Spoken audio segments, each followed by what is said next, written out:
Alright, so we just got the door trim piece out right here. You want to hold that? So we're doing all new rubbers in there. Felt and rubber.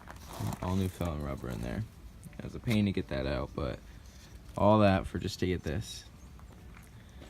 Okay, so we're going to throw the new rubbers in and then go to the other side. Back to the rivets and drill them right out. Alright, so the new felt strips in this strip right here, the new ones don't rivet in like these ones do, they just screw in. So now we're just screwing out the old rivets.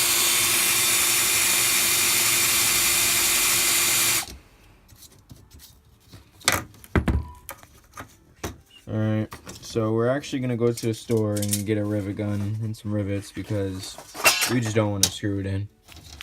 We think it'd be better if we just rivet in like it originally was. So let's go to the store. Alright, so we just got the new rubbers in on both sides. We riveted it down. And then next, we gotta do the back ones. Because they're all dry rotted, you can see. You can just pull them up.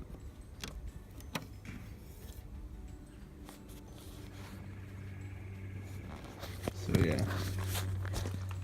And that's all we have to do for today, and then throw in the carpet.